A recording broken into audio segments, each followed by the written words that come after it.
Your Dallas Wings go 2-0 against the Phoenix Mercury in a home-and-home series here in Dallas, Texas, as they pick up a 90-77 victory over Phoenix last night in front of a sold-out crowd.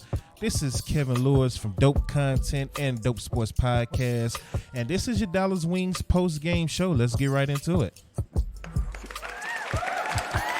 Thank you so much. Thank you so much for joining us here on dopecontent.com or Dope Content's YouTube. However you're watching, thank you so much for watching, and your love and your support is appreciated. So thank you, and hand claps to you guys.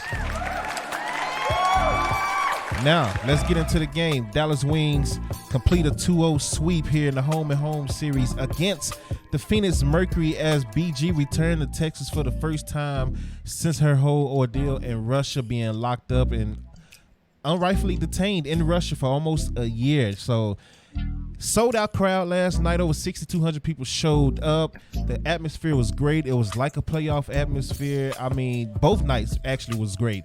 Wednesday night, they put about 90% of people in the stands. Friday night, it was packed. Every seat was filled last night. So shout out to the Wings fans for showing up. Much love to you guys for that. And just all season, the attendance has been up this year for not only the Dallas Wings, but for majority of the WNBA. So shout out to all the WNBA fans for showing up this year. Now let's get into the game last night. Let's go into Phoenix. BG led all scores with 18 points and 5 rebounds. So pretty much, even though she led all scores with 18 points, for Phoenix, she was pretty much held in check. Anytime you hold BG under 20 points and under 10 rebounds, you're doing a great job. So shout out to Kalani Brown and Natasha Howard and that Dallas defense for keeping BG in check for 2 games and keeping her under 10 rebounds for 2 straight games. So shout out to them. They deserve a lot of credit for that. Deanna Taurasi, I'm sorry. She went off. Deanna Taurasi. I said her name wrong again. I'm sorry. It's early morning. I'm sorry. Deanna Taurasi had 12 points. She only shot the ball 9 times, 4 rebounds, 5 assists.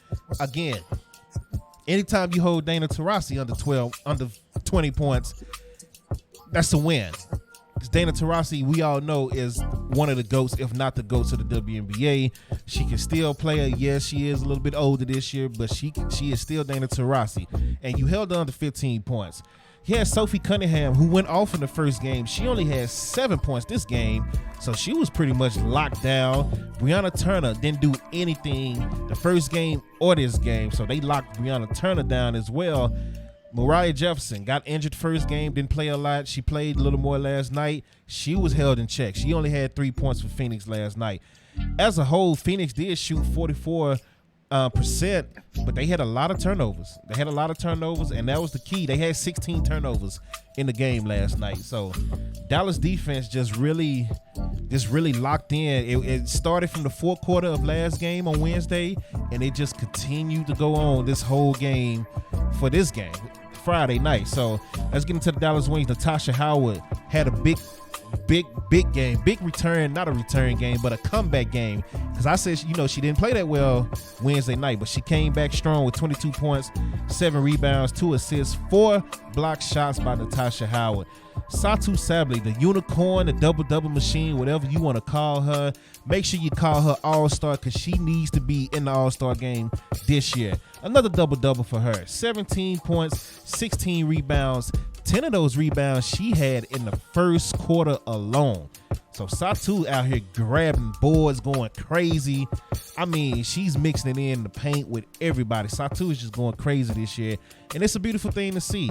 I said during the preseason, a healthy Satou is a different type of Satou, and it's going to be a fun Satou to watch. And she is living up to the hype that I gave her and the hype that everybody else gave her. So moving on, superstar Arike Ogunbowale. Look, she's been playing bad, the past 3 games before now. Bad shooting nights, just the shots just would not fall for the last 3 games. But she made a big return last night with 35 points, a season high 35 points, 5 assists, 2 steals, and 1 rebound. She did shoot 57% from the field. Again, just balling. Like Arike was looking like Arike again. That's the Arike we all know and love. And she just did her thing. Kalani Brown, 6 points, 8 rebounds. I mean, really just did her thing on defense. Maddie Segrist had 4 points. Let's see, Odyssey Sims had 6 points. And that was pretty much it. All the scoring came from your big three. Came from Satou, came from Arike, came from Natasha Howard. We asked Coach Trammell, I'm sorry. I gotta learn how to say that name right. We asked Coach Trammell about Arike's performance, and this is what she had to say to us. I mean, her defense has been unbelievable. But you're right. This is her 13th 30-point game in her career. She just set the tone. She can hit big shots when we need them, like she did. She watches a lot of film. She wants to enhance her skill set. And try to create more for her teammates as well. And so, I love her.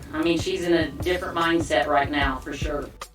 So there you go, Coach Trammell on Arike Ogunbowale's big game last night, and you could just tell from that clip how much she loves the players here and how much they respond and love her. I've been to every press conference this year, and she gets emotional talking about these players every time. She gets emotional talking about these. She really loves these players, and the players really love her.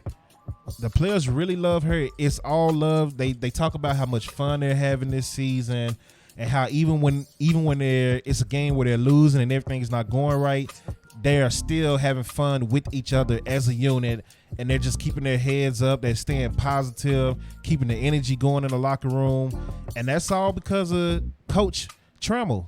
Like, they love her. They absolutely love her.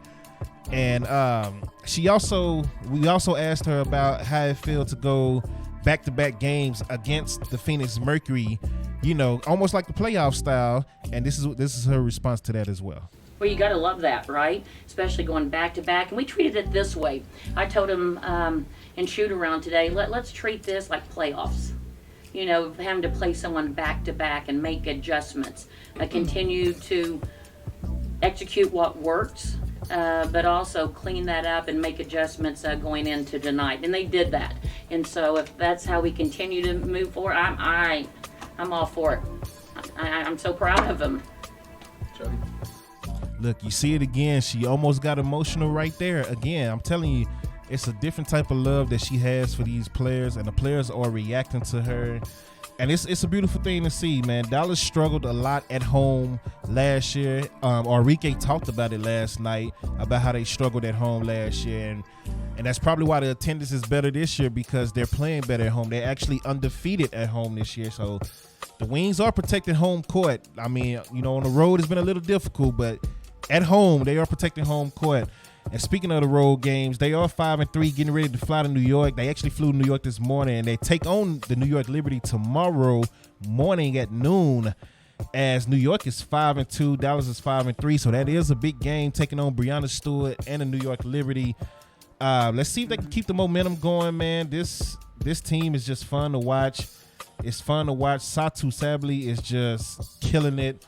Again, this is really, from my knowledge, from what I remember, this is the first season that she's coming in the season healthy and not worn out from playing overseas during the offseason. So this is a beautiful thing to watch. She's averaging over 21 points a game, 11 rebounds a game as well. The Unicorn is doing her thing, and she's becoming the face of the team.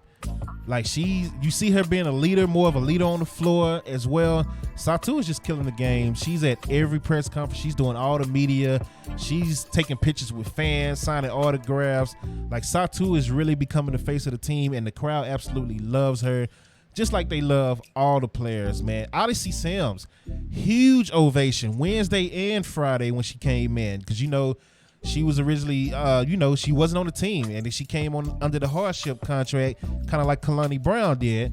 And both of them, when they first entered the game, just loud pops for both of them. I'm still shocked Kalani Brown was cut in preseason to begin with. I don't understand why she didn't make the team to begin with. So hopefully, they can find a way to at least keep Kalani on the team once everybody is healthy and come back. I don't know how that necessarily works, so I won't sit here and lie to you guys and pretend that I know. I am not going to do like Skip Bayless and Stephen A. Smith. I honestly don't know. I do know that once the players are healthy, Kalani Brown and Odyssey Sims are automatically cut, which that kind of sucks, but that's how it's set up. So I don't know if they're able to, come back and make the team. Maybe they cut somebody else and they bring Kalani back. I don't know. But Kalani has came in and been huge. And I just couldn't understand why she got cut to begin with, honestly. But she's came back and been huge for the Wings, starting at center. So, and she had a big test first couple of games against Brittany Griner. So, and she held on. She held Brittany under 10 rebounds both times. And she outscored her. She didn't outscore, but first game she went toe-to-toe with her in scoring. This game she only had 6 points, but again, she held Brittany Griner to under 20 points. That's a win there. So thank you so much for watching the Dallas Wings post game here on dopecontent.com and Dope Content YouTube. Once again, I normally do these in the arena the night of the game. And I recorded in the arena last night, but when I loaded up, the audio was just completely bad. And I just wasn't about to load that trash up because the audio was very trash. Something was going on with the plug on the mic cable. So I don't know, it is what it is. But thank you so much for watching. Dallas Wings take on New York Liberty tomorrow at noon in New York. Let's see what they can do. That is a huge game. So if you look at the standings right now, the New York Liberty are number 3 overall in the league with a 5-2 record. The Connecticut Sun, number 2, 7-2. Vegas Aces got their first loss to Connecticut. Vegas is 7-1. Dallas is in the 4th spot overall in the league with a 5-3 record. So this is going to be a fun game tomorrow. I can't wait to see what happens. And after the game, we will talk about it. Once again, thank you for joining us here on dopecontent.com and Dope Content. It's Kevin Lewis. I am out.